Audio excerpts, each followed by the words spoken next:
Hello, beautiful souls. Smile. How are you? I hope that you are all doing fine, despite of the daily life challenges that we are all facing. I would like to begin this session with a reminder that life is beautiful and so are you. This video presentation is a discussion for our topic Module 1. This will serve as a learning material for our asynchronous session, and at the same time you can make use of this as a review material for the incoming first monthly examination this week. But before I'm going to present my slides, I would like to encourage everyone to have with you your writing materials like paper and pen so you can pause this video for a while for you to get these materials because as we progress in the presentation, I want you to be more interactive with this video as this is intended as your learning material.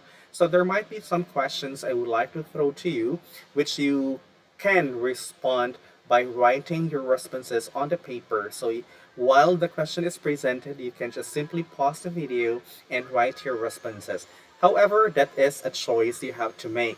You can also just answer these questions mentally or reflectively. So without further ado, let me now present to you my slide, which will be about Module 1. Okay, so our subject is philosophy. In particular, this is the introduction to the philosophy of the human person. Take note that what is given more emphasis in the subject is the human person. You as a human person.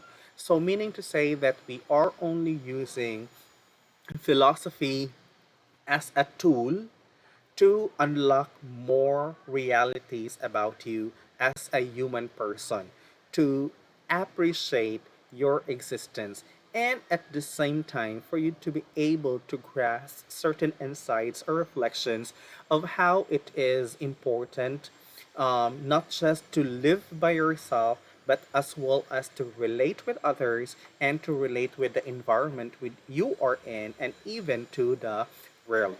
So, what is your philosophy? Perhaps you have been asked with this question a couple of times. What is your philosophy? And when you are going to respond this question, basically what you are going to give is like a statement. Say, for example, in this what is presented here on the slide, life is not what it seems, it is much more beautiful, or life is too much fun not to make more mistakes. So we thought that this is already, or having this statement is already a life philosophy. But more than having a statement or more than adapting this kind of statement, what is more crucial and very important to consider is what draws you to have this kind of life philosophy or this kind of statement. Thus, we give credit to the experiences that we encounter day by day as we live our life. Because in these experiences, embedded in it or embedded in these are the realizations or a certain idea that this is how I want to see life, or this is how I want to view life, or this is what I want to live my life. Thus, you have this what we call as life philosophy. But just a little caveat: if you don't take philosophy seriously, what will you become? That is why a lot of people are encouraging every individual to have a certain kind of philosophy because the philosophy that you have, this will also anchor you or this will guide you of how you live your life day by day, and at the same time as what I mentioned earlier of your relatedness with other people and of your immediate community and of your environment. So, doing philosophy, meaning to say that when you are going to put yourself in a situation of asking questions, that is doing philosophy. So to philosophize means to or to ask questions means to philosophize. And to philosophize is simply doing philosophy. But of course, the question there is what kind of questions am I going to ask so that I can consider that what I am doing right now is already doing philosophy? These questions are not as simple as what is the color of the t-shirt that you are wearing, or what type of food that you eat during breakfast or your dinner, or what is your favorite color. These are not the questions intended or for this subject, but rather it goes beyond that. It refers to the questions about your existence. It refers to the questions about your life. It refers to the questions about the kind of relationships that you are building with other people. Thus, for this session, these are our learning objectives. So you can also pause the video for a moment and take time to read each learning competency or objective so that you will be guided of what you are supposed to learn and to develop at the end of this session. For to make it more personal, you can also add the phrase "I can" before reading the particular learning competency. Say, for example, I can distinguish a holistic perspective from a partial point of view. I can recognize, I can realize, I can compare and contrast, and so on. So putting it or stressing the phrase I can will always remind you that you are responsible for your own learning. So again, you can take or you can pause this video for a while and take a read on the following learning competencies. And then at the end of the session, let's try to or let's have a self-evaluation of whether or not these learning competencies are attained. Okay, so philosophy or life philosophy in general, as people would say, it is a way of life. But the question there is what way? Which way? Since life is multi-directional, life is a crossroad, and each crossroad, each road is a way in itself. So probably we are in a situation facing a certain crossroads in life wherein we feel confused, we feel challenged as well to make choices or to make decisions. But then again, with the experiences that you've gone through in life, this will be used, or these are very significant because these are lessons that you have learned, which can be an instrument of how you are supposed to face your particular challenge at the moment. So I want you to take focus on the three pictures presented in the slide. Take a moment, take a look at it, look at the commonalities, look at or the similarities, or each picture is trying to depict, and look at it also collectively. Then in the succeeding slide or in the next slide, there will be some process questions which you need to answer. So I will probably give you 30 seconds to look at or to examine these pictures. Again, you can also pause this video for you to have a countdown of the time that I have given. Right? So assuming that you are done, okay, so these are now the questions. First, there are three actually. First one is how would you connect these pictures to teach or to each other? And how do these pictures give you an idea of what philosophy is? And now that you have an idea of what philosophy is, then you can define what is philosophy. So for this activity, I will probably give you 3 minutes to answer each of these questions. Again, you can make use of the writing materials you have prepared earlier, or you can just answer this one mentally. Whatever choice you have, it's for your own self-consumption anyway. Again, just pause the video and try to answer these questions.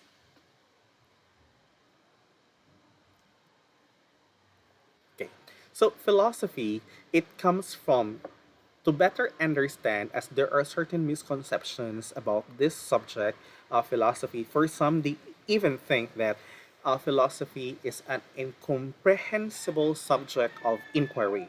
But to guide us in our understanding of the meaning of the subject, philosophy, we try to look back first on its original meaning, the etymology or the origin of the word.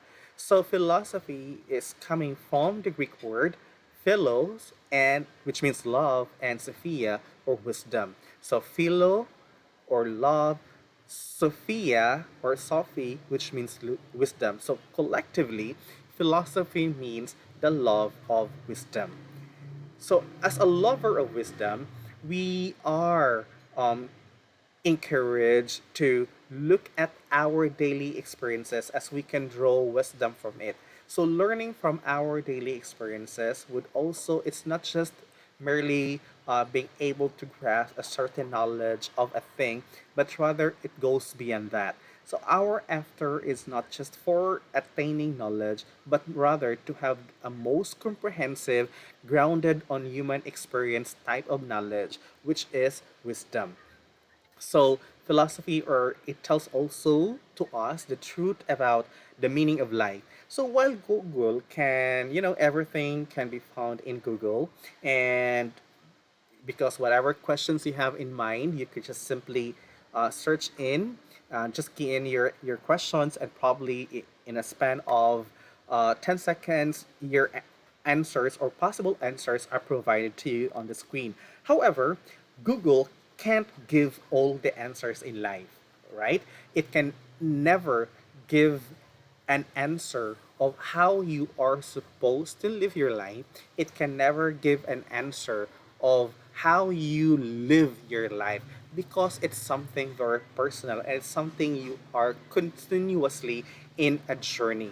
So that is why from time to time, after the hustles and the bustles of life, with a lot of distractions we are facing, it's good to take a pause, and to reflect of how is life is doing so far. Are we still on the right track? Are we still doing what we want to achieve in life? Are we in the proper direction? Or also we can redirect ourselves if we, based from our self-assessment, if we are lose if we lost track of where we are supposed to be headed on. So this is how crucial or important philosophy is, because more than the subject, it must be the application, or you try to make use of the subject as a mirror to reflect the kind of life that you are having.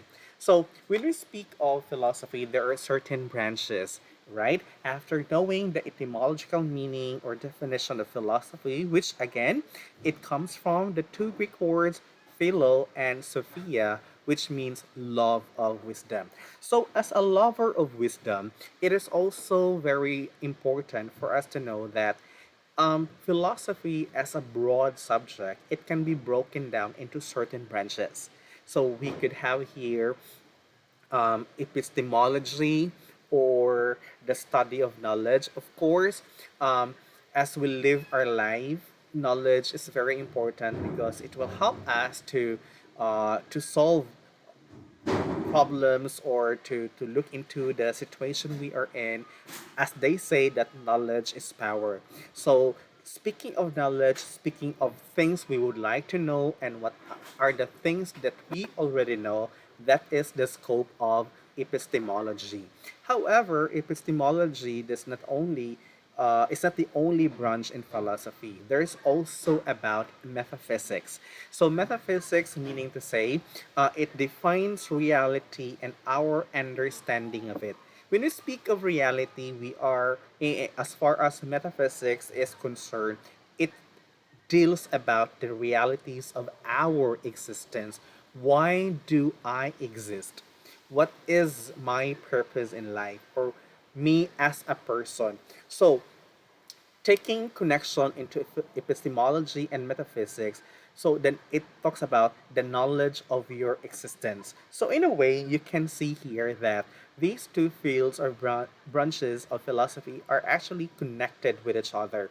So if epistemology is the science of knowing, metaphysics is the science of our existence. And aside from these two, we also have here ethics. It is the study of the concepts of moral right and wrong. Day by day, as we experience life, we encounter challenges. And each challenge, or in each situation, we are confronted of making a choice, and each choice presents us two options: to do it rightly or to do it wrongly. So our actions and how we manifest it in our behavior, we can have a self-assessment of it, whether it's a right response or it's a wrong response, and that is the realm of ethics. So ethics is the science of morality, or the science of doing what is right than what is wrong. So aside from that, we also have here axiology. Axiology is the science of value, or it studies value, what a person values. When we speak of value, it refers to something of worth, or meaning it gives worth to something. It gives worth to someone. So my values, say for example, if as a person I value my inner peace, but it doesn't mean to say that that's also how other people, or that's also the same value that other people should value, because we differ. We differ in our context in terms of life experiences. We differ of how we are raised as a person. We have different family, we differ in our community, and because of these contextual differences, it will enable us to it influences us to have different values in life as well.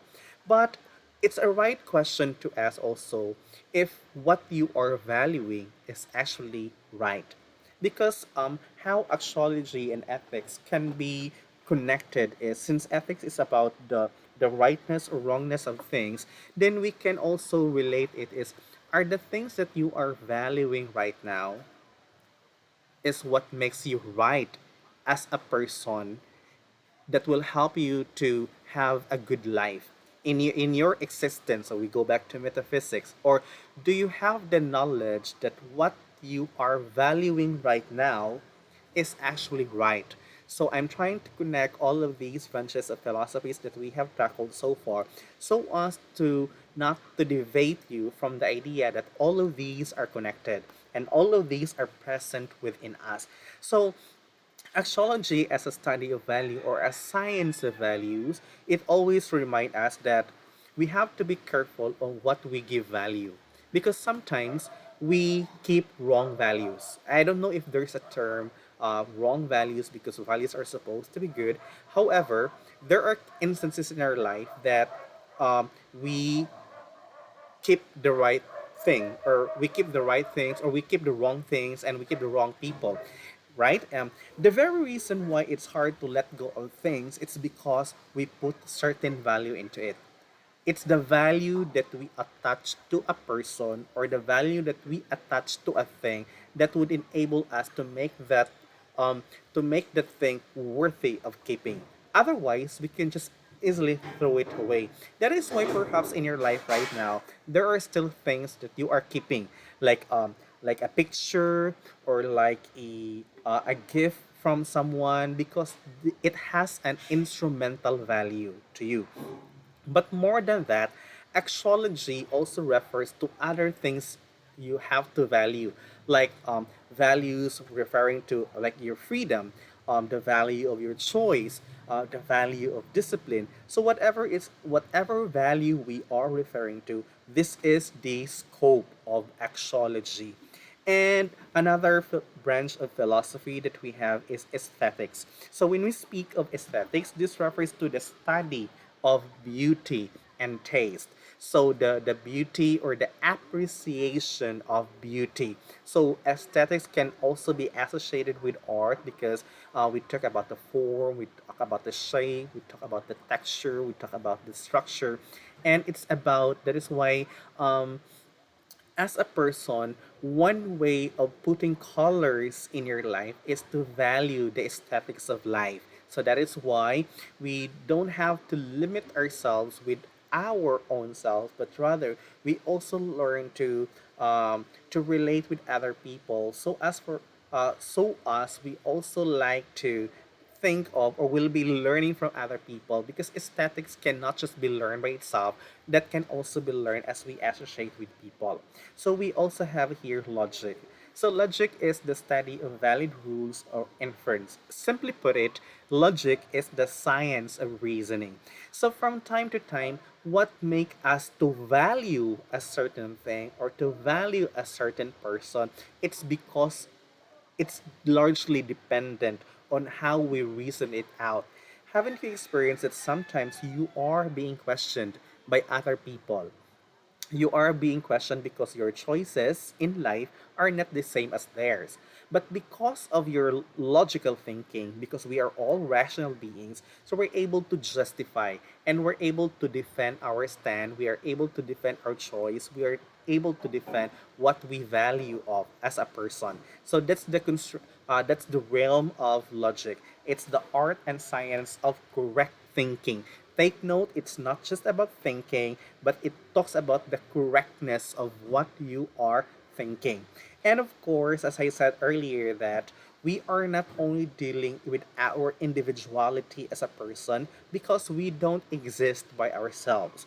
Rather, we also take credit of how we are supposed to live a life with other people, meaning to say that we need to develop our relational skills, which are very important and even right now very crucial of how we are supposed to live our life. So with that said in mind, that is the scope of social and political philosophy.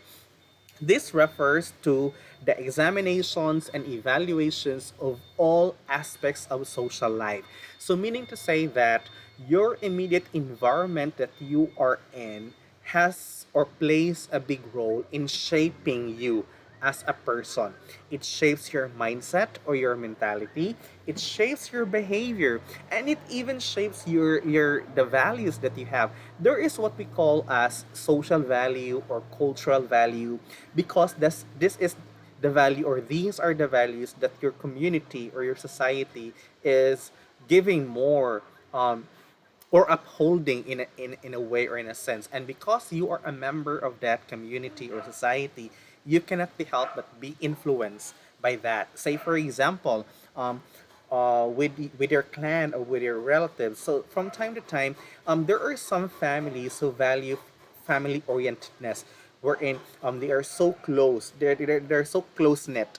Like you do have family gatherings from time to time or family reunion. Having this kind or being exposed while you are young, exposing into this kind of human activity will help you to value family more, because that is what you learn from your immediate social environment. And another example, say for example, in this context of our online class, even if you are in your room, you lock yourself in your room, or you are inside of your house, but your immediate environment, your neighborhood are having a party, or even at daytime they're already doing their like a karaoke, or it's very noisy, there are children playing in the street, aside from the vehicles passing by and go. So these, in a way, although you are in your house, which is a safe net for you, but you can't help to be distracted by these certain factors. So that alone is telling you of a certain reality that the environment that you are in is a factor influencing you as a person. It influences your kind of view of your life. So these are again some of, not all, some of the branches of philosophy that you need to familiarize of.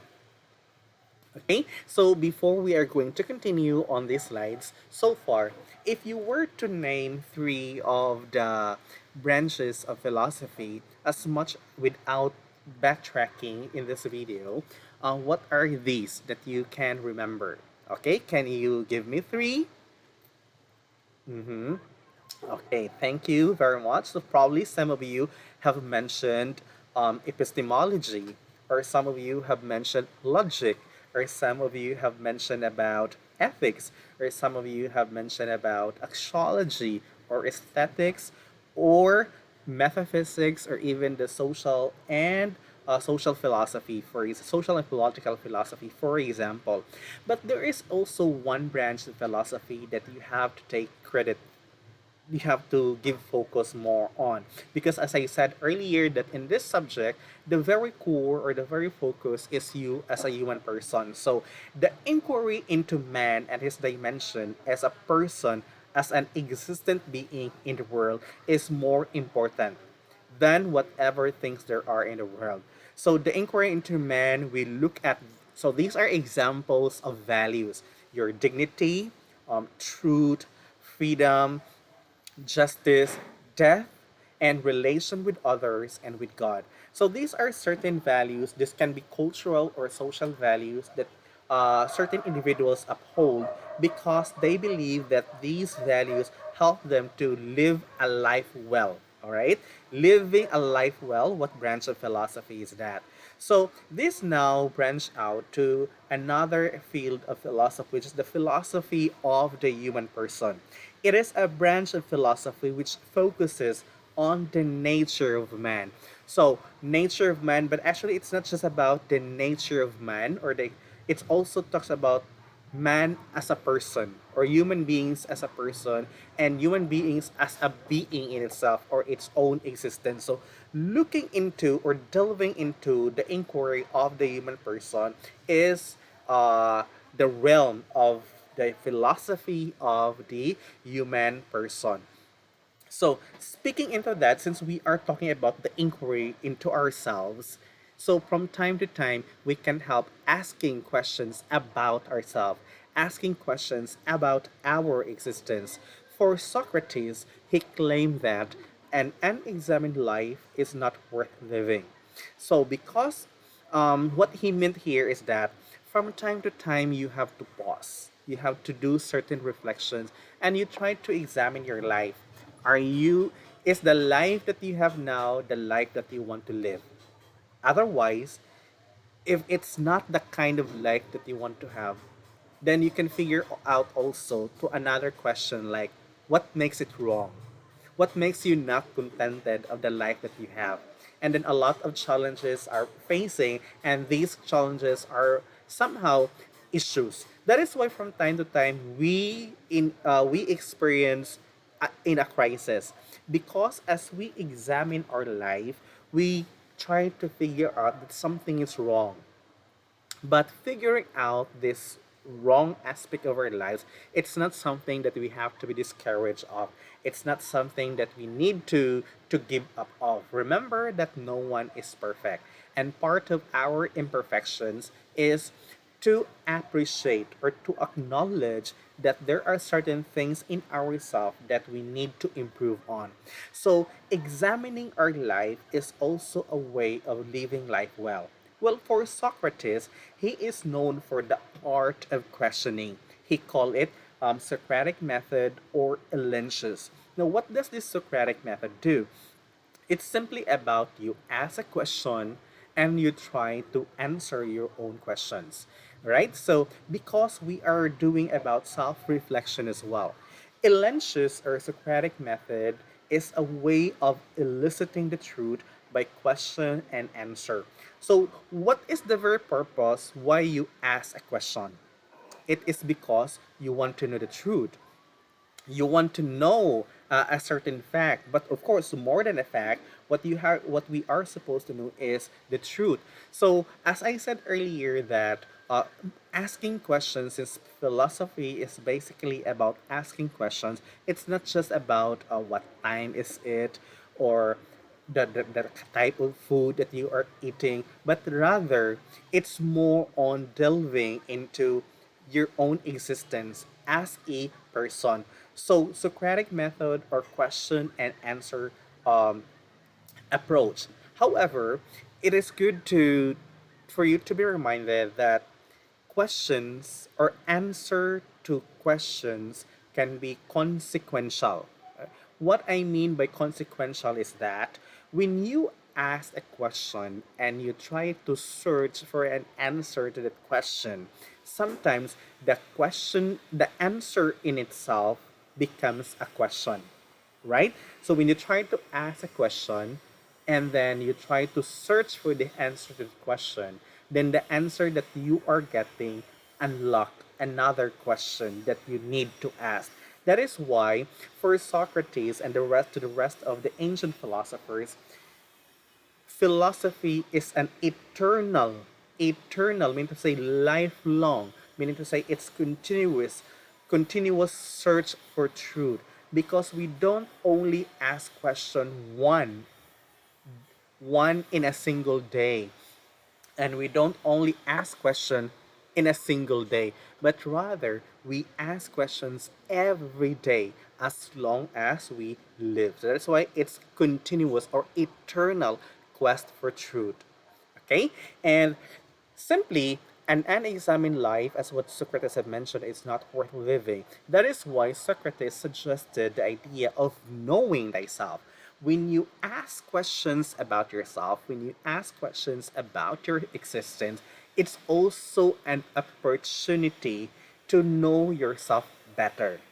Once you know yourself better, it's easier for you to handle certain criticisms. Now, be reminded that it's also a given reality that not all people like the way we do. Not all people like the way, even our manner of speaking, they don't like our behavior, they don't like our actuations, and there are always something in us that people don't like. But if you know yourself better, it's a way of combating against these criticisms from other people thrown to you. So know yourself. Knowing yourself is knowing your worth. Okay? Knowing yourself is knowing your worth, because knowing yourself finds the truth that you express within you. Okay, as you navigate into the journey of life, you also come to an experience, or to that moment that you say, I know myself better than you do. So remember that other people's opinion of you, or other people's opinions of you, remain to be opinions, not unless you affirm it, not unless you recognize it. All right? And other people's opinions of you don't necessarily have to be your truth or your reality. So you try to combat it with the knowledge of yourself. And knowledge of yourself, it refers again to another branch of philosophy, which is about epistemology. Okay? And knowing thyself by Socrates, so it means to say that for him, the hard questions we throw unto ourselves are not meant to confuse us, although from time to time when we ask questions, we are confused when we, because probably we have this kind of notion that when we ask something about ourselves, when we question ourselves, we are questioning our worth, we are questioning our value as a person. We are questioning our existence. That is why we are confused and we are in a crisis.